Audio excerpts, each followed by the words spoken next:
Malamig na simoy ng hangin, mga naglalakihang parol, mga taong masayang nangangaro din at walang humpay na liwanag ang mababaka sa bawat tahanan. Ito ay madalas nating nararanasan sa tuwing malapit ng sumapit ang Kapaskuhan. Kaysaya namang pagmasdan ng mga taong dumadaan sa bahay na ito.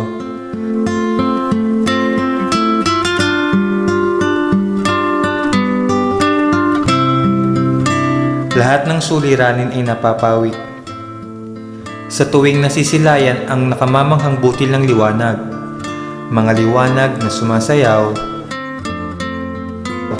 nangungusap,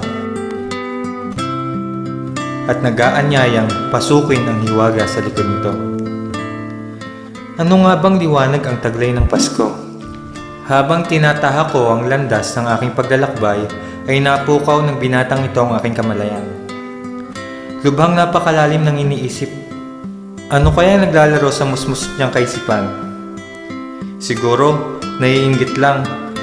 Baka naman, ito ang dream house niya. Hay naku, ewan ko.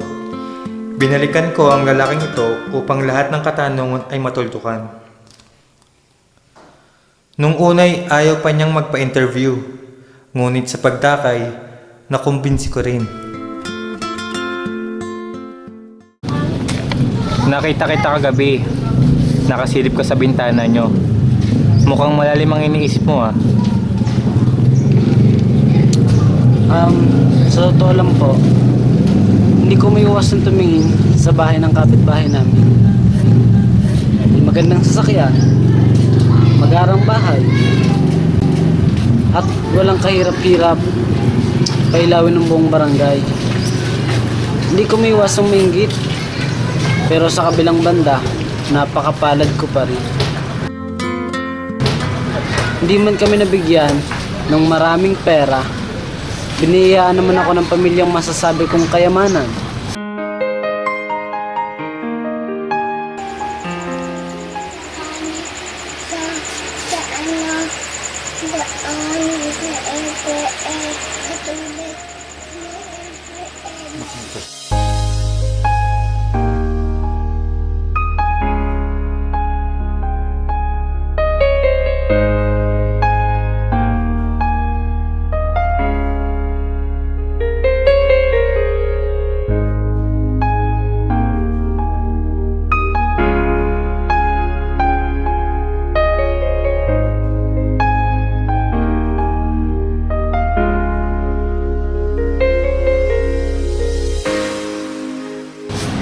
Pamilyang nagkakaisa at punong-puno ng pagmamahalan.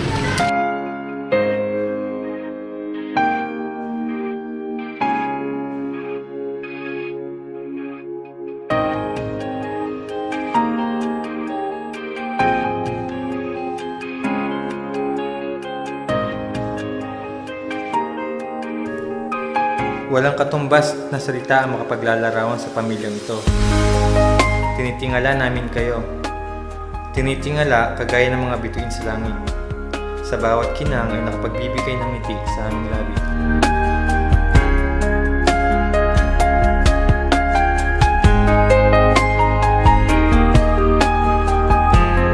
Sa paglalakbay na ito ay hindi may iwasang magkaroon ng di pagkakaunawaan.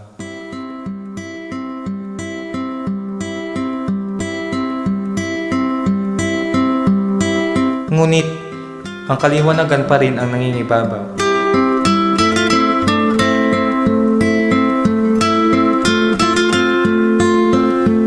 Sana sa bawat takbang natin ay huwag nating kalimutan ang dahilan ng kapanganakan ng sanggol sa sabsaban.